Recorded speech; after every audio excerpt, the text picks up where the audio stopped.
No quadro Viver Bem, destaque para o Dia Nacional de Combate ao Câncer, celebrado em 27 de novembro. Segundo o Instituto Nacional do Câncer, a doença é a segunda principal causa de mortes no país, perdendo apenas para as doenças cardiovasculares. A data também chama a atenção para ações preventivas, que ajudam no diagnóstico precoce, como a realização de consultas e de exames de rotina. Sobre o assunto, o entrevistado de hoje é o médico mastologista, Dr. André Marini. Doutor, boa noite e bem-vindo. Boa noite, muito obrigado, é um prazer estar aqui. Doutor, quando a gente fala sobre câncer, sobre essa doença, como que é o desenvolvimento do câncer no corpo humano, para as pessoas compreenderem? Essa pergunta é interessante e importante, porque se você entende como o câncer se forma, você entende como tem que fazer prevenção, né? E entende as consequências, a importância dos exames preventivos. E o câncer, ele tem início nas células normais do corpo. Porque o corpo, é importante que as pessoas saibam, ele é formado por células. Então o fígado, por exemplo, ele é formado por milhões, bilhões de células de fígado. A mama, bilhões de células de mama. O rim, a mesma coisa. O corpo todo é formado por células.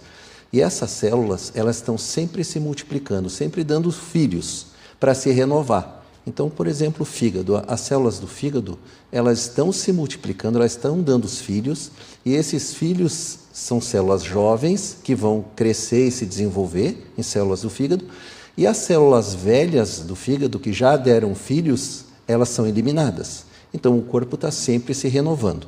Isso tem uma certa velocidade para ser feito.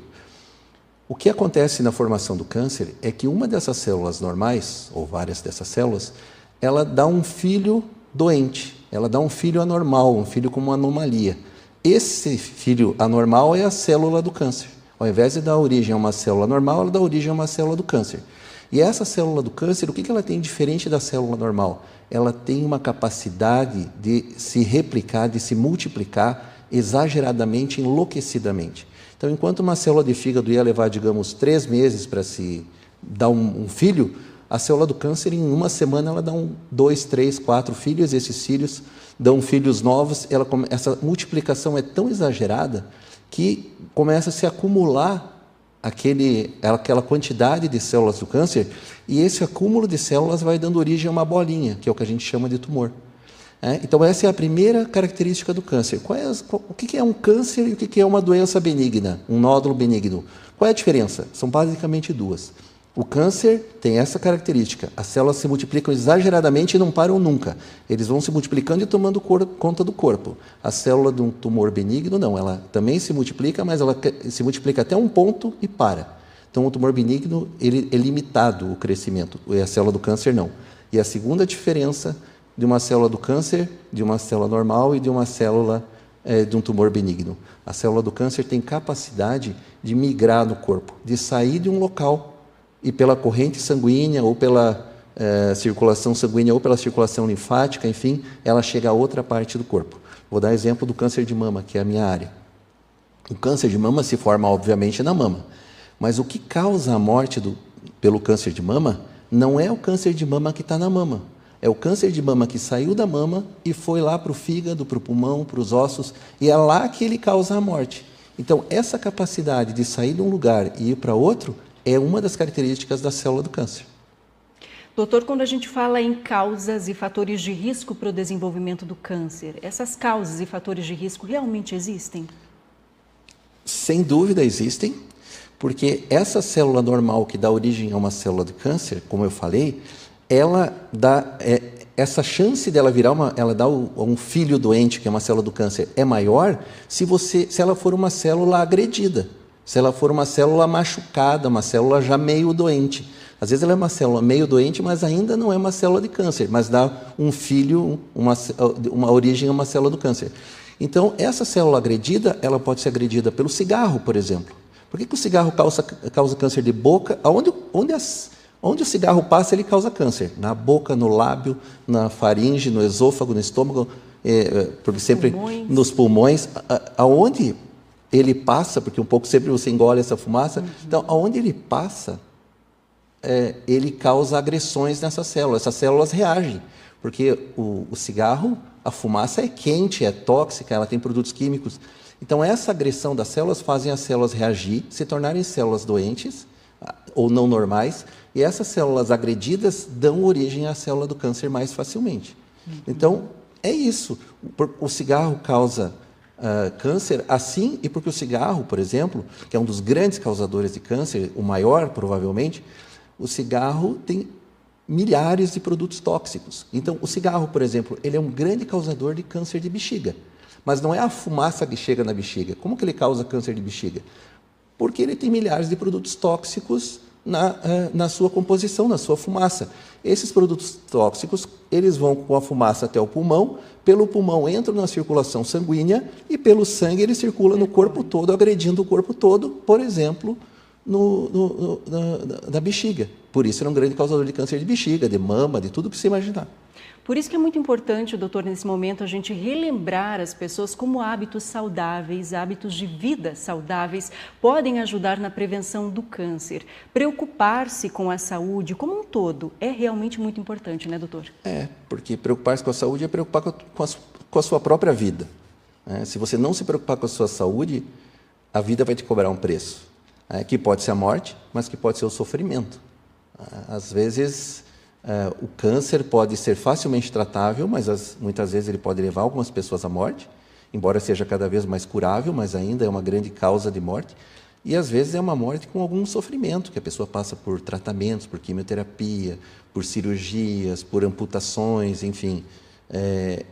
Fazer prevenção é uma das coisas mais importantes para que a pessoa viva bem. Basicamente, para uma pessoa não ter problema com câncer de mama, são duas atitudes. O câncer tem aumentado cada vez mais a cura. O câncer de mama, por exemplo, ainda tem um grande número de mortes, mas ele é cada vez mais curável por dois motivos. Primeiro, a prevenção. As pessoas acabam descobrindo mais precocemente. Tem mamografia, tem acesso pelo SUS, só não faz mamografia quem não quer. Tem acesso mais fácil à consulta, biópsia, tratamento, tem tratamento no SUS.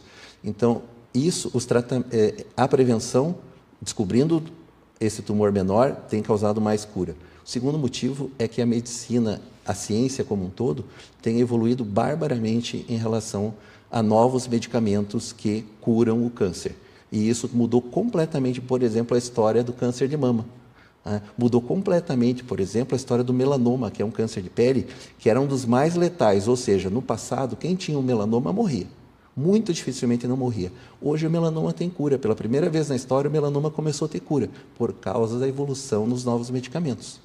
Quando a gente fala de hábitos saudáveis, doutor, a gente está falando de uma boa alimentação, da prática de atividades físicas, né, da preocupação com o sono, com o dormir bem, mais do que nunca também a gente tem ouvido falar sobre isso, o descansar, o se preocupar com a questão psicológica, o estresse do dia a dia, tudo isso interfere no desenvolvimento do nosso organismo? Comprovadamente, inclusive para câncer, né?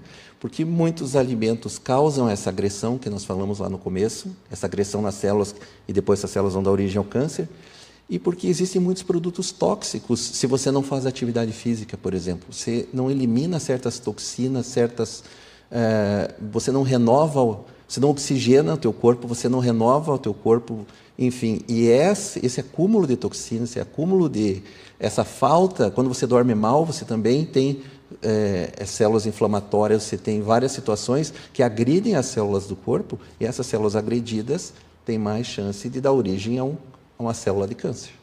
Falamos no início sobre consultas de rotina, sobre a realização de exames pelo menos uma vez ao ano. Tudo isso ajuda na detecção precoce e, consequentemente, num tratamento bem sucedido, doutor. Exatamente. As consultas são fundamentais e hoje elas são muito acessíveis. Tem médico, no passado tinha 1, 2 médicos por cidade, hoje Pato Branco tem mais de 500 médicos. Então, tem muito médico, tem pelo SUS. Consulta é fundamental, porque é a partir da consulta que vai ser solicitado o exame, a partir da consulta é que vai ser, se deu alguma alteração no exame, vai ser feita uma biópsia, ou, enfim, investigado, é a partir da consulta que vai ser tratado. Então, tudo começa com a consulta, e depois tem os exames que vão fazer parte, na verdade, como complemento da consulta. E esse fica o recado, então, para mulheres, para homens que nos acompanham de todas as idades, né? Pelo menos uma vez ao ano e, claro, quando a pessoa não sente-se bem, aí sim, talvez mais de uma vez ao ano, né? Quando apresenta algum tipo de sintoma, a preocupação em procurar atendimento médico e não se automedicar também é fundamental, doutor. Também. A automedicação pode trazer consequências, problemas, agressões, né? E veja, nós estamos falando de uma consulta ao ano para qual pessoa? Para aquela que não sente absolutamente nada, para aquela que, quando conversa com você, fala assim, nossa, eu sou uma pessoa muito saudável, muito normal.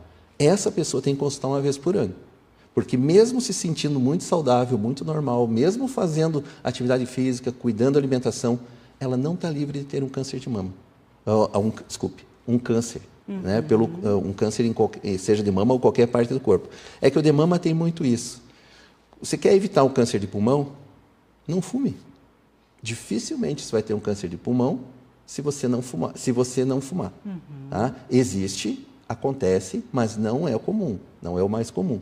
Então, não quer ter câncer de pulmão, não fume. Agora, e mama? Mama não tem uma coisa que eu possa te dizer assim, ó, não faça isso que você não vai ter câncer de mama. Eu te digo, faça atividade física, faça uma boa alimentação, não fume, não beba exageradamente. O álcool em excesso é um grande causador de câncer de mama. Enfim, mas mesmo que você faça tudo isso, você não está livre de um câncer de mama. Nenhuma mulher está livre do câncer de mama. Então, por isso que pessoas absolutamente normais devem consultar pelo menos uma vez por ano, mesmo que se sintam perfeitas. Tá certo. Sobre prevenção ao câncer, o entrevistado de hoje foi o médico mastologista, o Dr. André Marini. Doutor, muito obrigado pela sua presença, pelos esclarecimentos. Conversaremos novamente mais vezes, aí sim, sobre a sua especialidade também, que é a mastologia, né? Muito obrigada. Muito obrigado, eu que agradeço, um prazer e uma boa noite a todos que estão nos assistindo.